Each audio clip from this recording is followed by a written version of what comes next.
मित्रों, अगर आप सभी अपनी अपनी पत्नियों की यह तीन गुप्त चीज देख लेते हैं तो आपके पूरे जीवन में दोनों लोगों के बीच कभी भी लड़ाई नहीं होगी और मित्रों, आप दोनों का जीवन अत्यंत सुखमय हो जाएगा। मित्रों, अगर आप अपनी पत्नी की यह तीन गुप्त चीजें देखते हैं और एक चीज उसकी ले लेते हैं तो आप कभी भी जीवन में गरीब नहीं रहेंगे और आपके सारे काम सदैव समय से होंगे और आपके घर में माता लक्ष्मी का सदैव वास होगा और माता लक्ष्मी की कृपा दृष्टि उसके ऊपर सदैव बनी रहेगी है। उसका घर सदैव खुशियों से भरा रहेगा। तो मित्रों, क्या आपको पता है कि पत्नी की वह कौन सी तीन चीज हैं जो हर पुरुष को अवश्य देखनी चाहिए? अगर आपको पता जाए तो कमेंट बॉक्स में जय मां लक्ष्मी जरूर कमेंट करे। तो चलिए मित्रों, हम आप सभी को वह कौन सी तीन चीजें हैं हम आपको एक कथा के माध्यम से बताएंगे।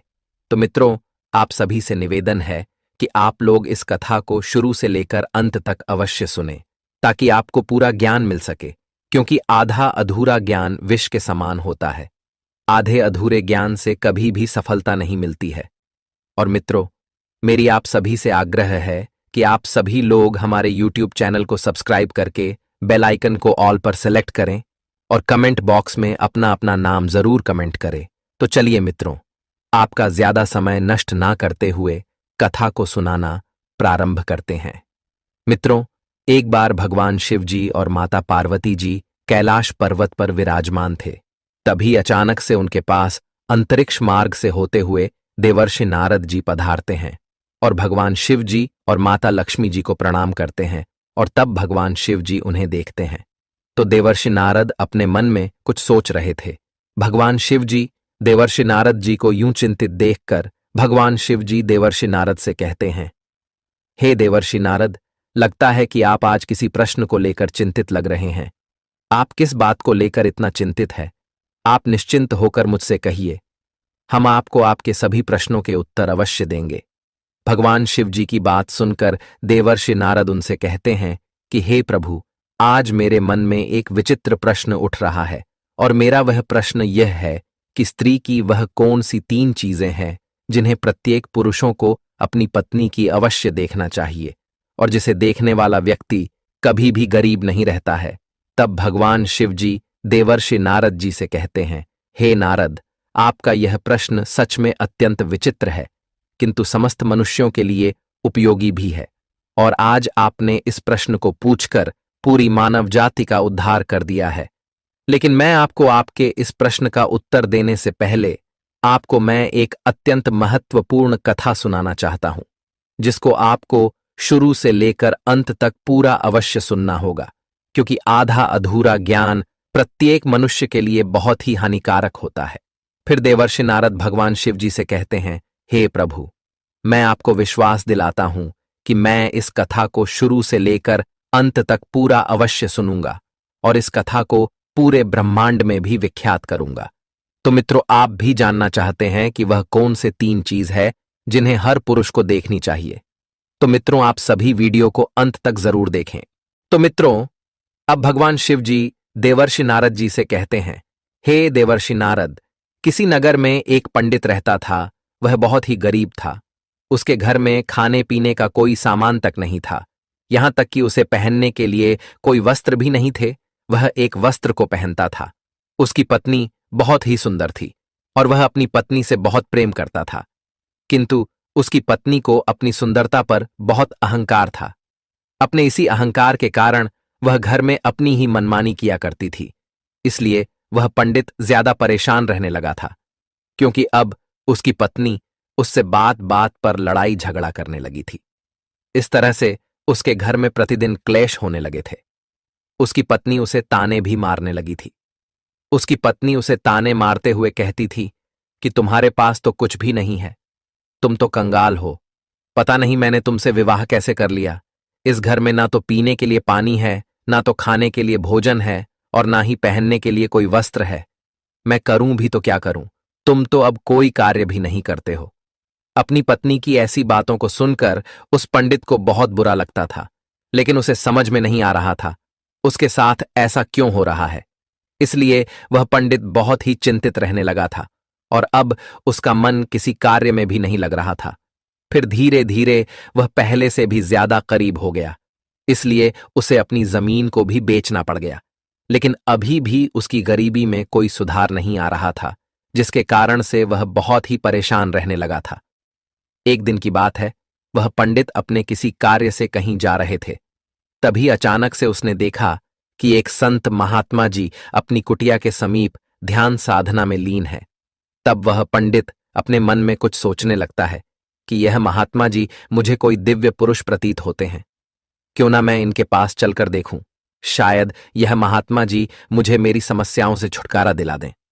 इतना सोचकर वह पंडित उस संत महात्मा जी के पास पहुंच जाता है और अपने दोनों हाथों को जोड़कर बहुत जोर जोर से विलाप करने लगता है। तब कुछ देर बाद वे महात्मा जी अपनी आंखें खोलते हैं और वे देखते हैं कि उनके सामने एक युवक बैठा हुआ है जो बहुत जोर जोर से विलाप कर रहा है और विलाप करते ही जा रहा है। फिर वे महात्मा जी उस पंडित से कहते हैं कि हे पुत्र, तुम कौन हो और तुम विलाप क्यों कर रहे हो? तब वह पंडित महात्मा जी की बात को सुनकर वह पंडित उनसे कहता है कि हे विप्र, मैं इस नगर का एक गरीब पंडित हूं और मैं इस वजह से विलाप कर रहा हूं क्योंकि मेरी पत्नी मुझसे लड़ाई झगड़ा करती है और मुझे ताने मारती रहती है कि तुम्हारे पास क्या है, तुम तो कंगाल हो। इस घर में खाने के लिए कपड़े और पीने के लिए पानी और पहनने के लिए कपड़े कुछ भी नहीं है। पता नहीं मैंने किसके साथ विवाह कर लिया है। इसी तरह के ताने मेरी पत्नी प्रतिदिन मारती रहती है, लेकिन मैं बहुत मेहनत करता हूं, फिर भी थोड़ा सा ही धन कमा पाता हूं, जिससे मैं अपने परिवार का पालन पोषण करता हूं। वह पंडित आगे कहता है, हे विप्र, आप मुझे वह उपाय बताएं जिसको करने के बाद मेरी पत्नी मुझसे झगड़ा ना करे और मैं बहुत जल्द धनवान बन जाऊं। उस पंडित की बातों को सुनकर वे महात्मा जी उससे कहते हैं, हे पुत्र, तुम पहले विलाप करना बंद करो।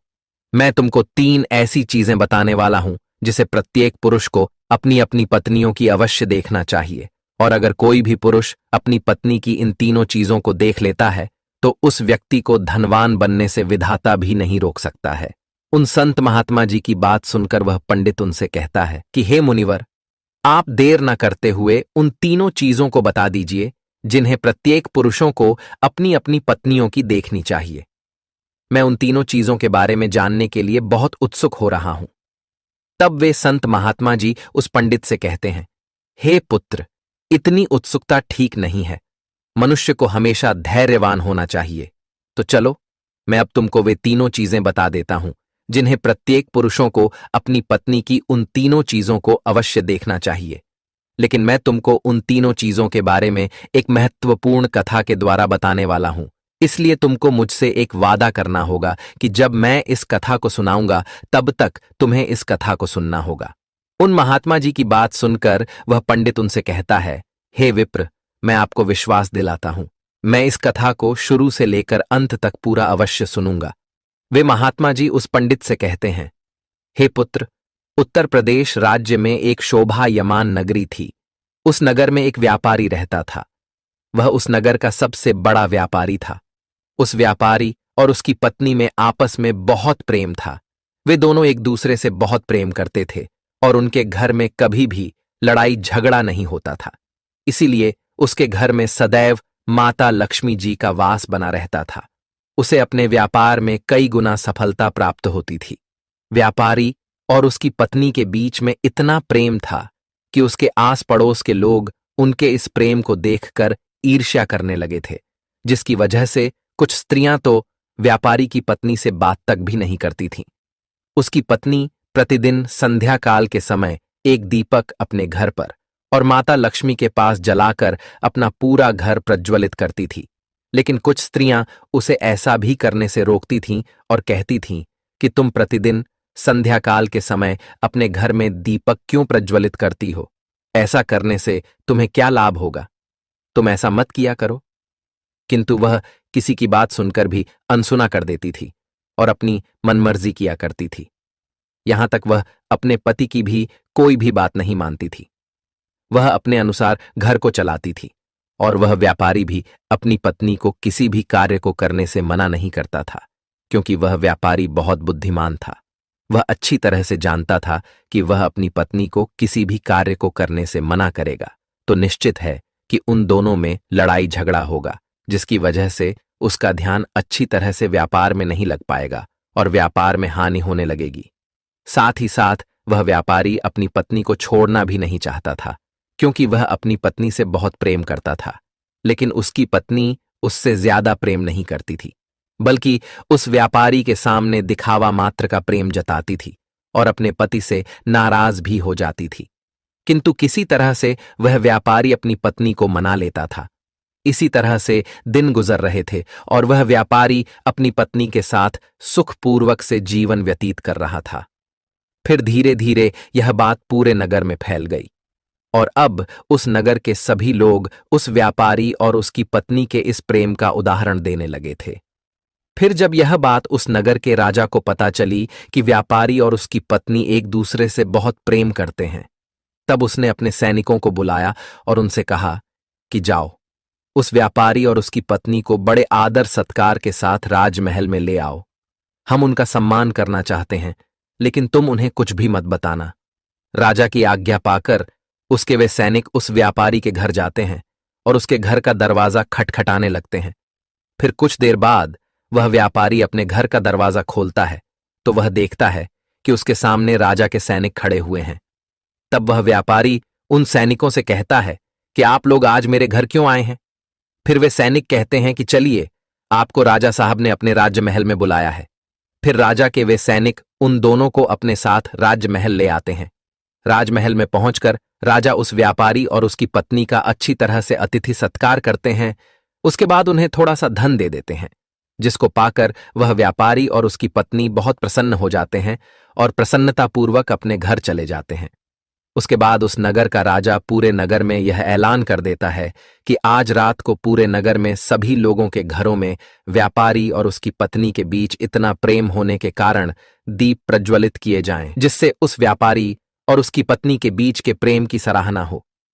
राजा की आज्ञा सुनकर उस नगर के सभी लोगों के घरों में दीपक प्रज्वलित किए जाते हैं, किंतु उस नगर के सभी घरों के दीपक थोड़ी ही देर बाद बुझ जाते हैं। लेकिन उस व्यापारी के घर का दीपक अभी भी जल रहा था और उसका प्रकाश बहुत दूर दूर फैल रहा था। फिर उस नगर के राजा ने अपने मन में सोचा कि क्यों ना अब मैं बाहर चलकर देखता हूं कि किस किस ने अपने घरों में दीपक प्रज्वलित करे हैं और किसका दीपक अभी भी प्रज्वलित हो रहा है। इतना अपने मन में सोचकर वह राजा अपने महल से उस नगर की तरफ देखने लगता है तो उसे दिखाई देता है कि उस नगर में किसी घर में भी कोई दीपक नहीं जल रहा है, लेकिन उस व्यापारी के घर में जलाया हुआ दीपक अभी भी जल रहा है। राजा उस नगर के तरफ देख ही रहा था कि इतने में वहां पर उनकी रानी आ जाती है। तब राजा साहब रानी से कहते हैं कि रानी जी, नगर की तरफ देखिए। नगर के सभी घरों में कोई भी दीपक अभी नहीं जल रहा है, लेकिन अभी भी उस व्यापारी के घर में जलाया हुआ दीपक अभी भी जल रहा है। इससे स्पष्ट हो जाता है कि उस व्यापारी और उसकी पत्नी के बीच में कितना ज्यादा प्रेम है और उन दोनों के आपस में इतना ज्यादा प्रेम होने का कारण वह व्यापारी है, क्योंकि वह बहुत बुद्धिमान है और अपनी सूझबूझ से अपने घर को चलाता है। लेकिन रानी राजा की बात से सहमत नहीं होती है और राजा से कहती हैं कि हे महाराज, मैं आपकी बात से सहमत नहीं हूं। इसी बात को लेकर राजा और रानी में बहुत देर तक बहस होती है और बात लड़ाई तक पहुंच जाती है। फिर राजा और रानी के बीच में तलवारें तक चलने लगती हैं, जिससे राजा और रानी को कई चोट भी लग जाती हैं। तभी अचानक से राजा ने रानी से कहा कि हम दोनों यूं लड़ाई क्यों कर रहे, क्यों ना हम उस व्यापारी और उसकी पत्नी की परीक्षा ले लेते हैं, जिससे पूर्ण रूप से स्पष्ट हो जाएगा कि उन दोनों में इतना ज्यादा प्रेम होने का कारण कौन है। राजा की बात रानी भी स्वीकार कर लेती हैं और कहती हैं कि ठीक है, मैं पहले उस व्यापारी की पत्नी की परीक्षा लेना चाहती हूं। फिर राजा साहब भी कहते हैं, ठीक है रानी जी, आप जैसा चाहे वैसे व्यापारी की परीक्षा ले सकती हैं। फिर रानी कुछ सैनिकों को बुलाती है और उससे कहती हैं, जाओ उस व्यापारी से कह देना कि अगर वह अपनी पत्नी को मार डालेगा तब मैं उससे विवाह कर लूंगी और राजा साहब को बंदी बनाकर कारागार में बंद कर दूंगी। राजा के स्थान पर उसको सिंहासन पर विराजमान कर दूंगी। रानी का आदेश पाकर वे सैनिक उस व्यापारी के घर पर पहुंच जाते हैं। शाम होने वाली थी और व्यापारी की पत्नी कहीं गई हुई थी, लेकिन वह व्यापारी घर में ही था, क्योंकि वह थोड़ा सा बीमार पड़ गया था। फिर वे सैनिक उस व्यापारी के घर के पास पहुंचकर उसके द्वार के दरवाजे को खटखटाने लगते हैं। तब दरवाजे खटखटाने की आवाज सुनकर वह किसी तरह से दरवाजे को खोलता है तो वे सैनिक उस व्यापारी से कहते हैं, सुनिए, रानी साहिबा का आदेश है कि अगर आप अपनी पत्नी को जान से मार डालेंगे तब रानी साहिबा आपसे विवाह कर लेंगी और राजा साहब को बंदी बनाकर कारागार में डाल देंगी। फिर आपको उनके स्थान पर सिंहासन पर विराजमान कर देंगी। इस नगर में आपका राज्य हो जाएगा। उन सैनिकों की बात सुनकर वह व्यापारी उन सैनिकों से स्पष्ट रूप से कहता है कि जाइए, रानी साहिबा से कह दीजिए कि मैं अपनी पत्नी को किसी भी हाल में खोना नहीं चाहता हूं, क्योंकि मैं अपनी पत्नी से बहुत प्रेम करता हूं और अगर किसी ने मेरी पत्नी को नुकसान पहुंचाने के बारे में सोचा भी तो मुझसे बुरा कोई नहीं होगा। और बात रही रानी साहिबा से विवाह करने की, तो आप रानी साहिबा से कह दीजिएगा कि मैं उनसे किसी भी हाल में विवाह करने के लिए तैयार नहीं हूं, चाहे वे मुझे अपना सिंहासन ही क्यों ना दे दें। मैं अपनी पत्नी का स्थान किसी को भी नहीं दे सकता हूं। फिर उस व्यापारी की बातों को सुनकर वे सैनिक राजमहल पहुंच जाते हैं और रानी को उस व्यापारी द्वारा बताई गई बातों को बता देते हैं। उसके बाद राजा रानी से कहता है कि हे रानी साहिबा, आपने देखा ना कि वह व्यापारी कितना समझदार है, और इससे स्पष्ट हो जाता है कि व्यापारी और उसकी पत्नी के बीच में इतना ज्यादा प्रेम होने का कारण वह व्यापारी ही है, क्योंकि वह अपनी पत्नी से बहुत प्रेम करता है। राजा की बात सुनकर रानी राजा से कहती है, आप यह कैसे कह सकते हो? आपने अभी तक उस व्यापारी की पत्नी की परीक्षा तो ली ही नहीं है। फिर राजा कहता है कि ठीक है, मैं आपके मन को संतुष्ट करने के लिए उसकी पत्नी की परीक्षा ले लेता हूं। तब राजा भी कुछ सैनिकों को बुलाता है और उनसे कहता है, जाओ और इस नगर में रहने वाले उस धनवान व्यापारी की पत्नी से कहना कि अगर वह अपने पति को मौत के घाट उतार देगी तो मैं उसको अपनी रानी के रूप में स्वीकार कर लूंगा और उसे सदैव अपनी पटरानी बनाकर रखूंगा। अब वे महात्मा जी उस पंडित से कहते हैं, हे पुत्र, आज्ञा पाकर उसके वे सैनिक उस व्यापारी के घर की तरफ निकल जाते हैं।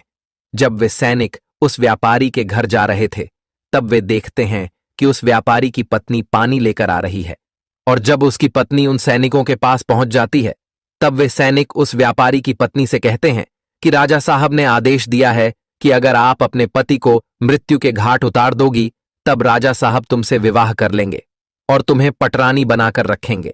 राजा के उन सैनिकों की बात सुनकर व्यापारी की पत्नी अपने मन में सोचने लगती है कि राजा साहब मुझसे विवाह करने के लिए तैयार हैं, तब तो बहुत अच्छा है, मैं अपने पति को मार ही डालती हूं। अपने मन में इतना सोचकर वह उन सैनिकों से कहती है, ठीक, मैं अपने पति को मौत के घाट उतारने के लिए बिल्कुल तैयार हूं। तब वे सैनिक उससे कहते हैं कि लेकिन राजा साहब को पता कैसे चलेगा कि तुमने अपने पति को मौत के घाट उतार दिया है? फिर व्यापारी की पत्नी उन सैनिकों से कहती है, संध्याकाल के समय जो दीपक मैं प्रतिदिन जलाती हूं, उसके थोड़ी देर बाद मैं अपने पति को मौत के घाट उतार दूंगी और राजा साहब को संध्याकाल का वह दीपक बुझाकर इशारा दे दूंगी। उस व्यापारी की पत्नी की बात सुनकर राजा के वे सैनिक राजमहल में पहुंच जाते हैं और राजमहल में पहुंचकर राजा से कहते हैं, हे राजन, व्यापारी की पत्नी तो अपने पति को जान से मारने के लिए तैयार हो गई है। जब रानी ने यह बात सुनी तो इस बात को सुनकर को स्त्री जाति से घृणा होने लगी।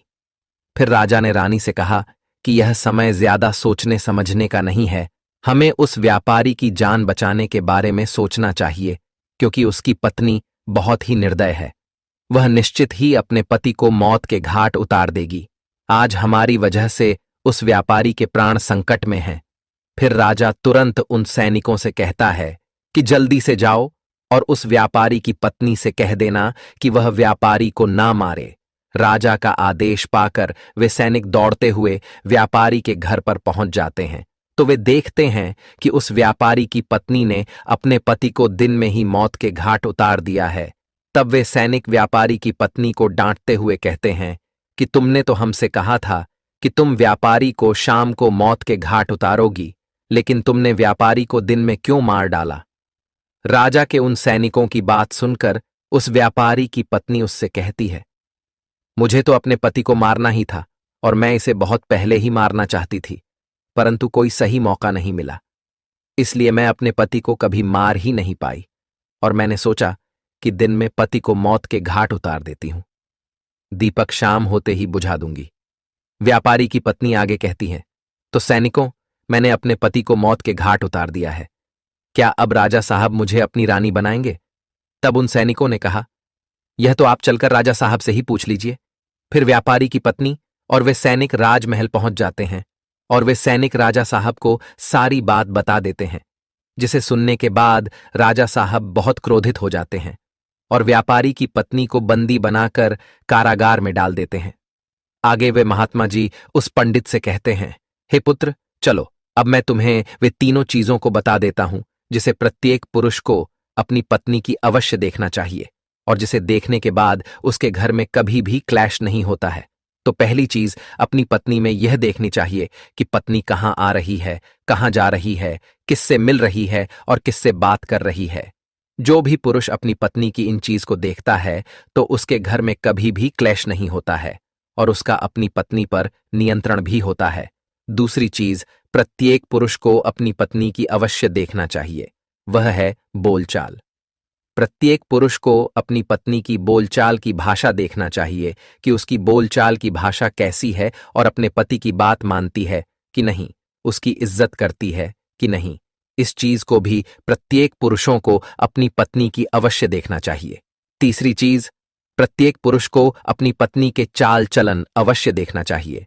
जो भी पुरुष अपनी पत्नी के चाल चलन देखता है और अपनी पत्नी को नियंत्रण में रखता है तो उस घर में कभी भी क्लेश नहीं होते हैं। लेकिन जो स्त्रियां घर को अपनी ही मनमानी पर चलाती हैं और पति की बातों को नहीं मानती हैं, तब उसका भी हाल उस व्यापारी की तरह ही हो जाता है। मित्रों, भगवान शिव जी देवर्षि नारद से कहते हैं, हे देवर्षि नारद, अब तो आपको आपके सभी प्रश्नों के उत्तर मिल ही गए होंगे। तब देवर्षि नारद भगवान शिव जी से कहते हैं, हे प्रभु, आज आपने मुझे बहुत ही महत्वपूर्ण ज्ञान दिया है। मैं आपको विश्केजीस दिलाता हूं कि मैं इस ज्ञान विस्तार समस्त ब्रह्मांड में अवश्य विख्यात करूंगा। मित्रों, अगर आपने इस वीडियो को यहां तक देखा है तो आप समझ गए होंगे कि पत्नी की वह कौन सी 3 चीज है जो हर पुरुष को अवश्य देखनी चाहिए। मित्रों, आपको यह कथा कैसी लगी? नीचे कमेंट बॉक्स में कमेंट करके जरूर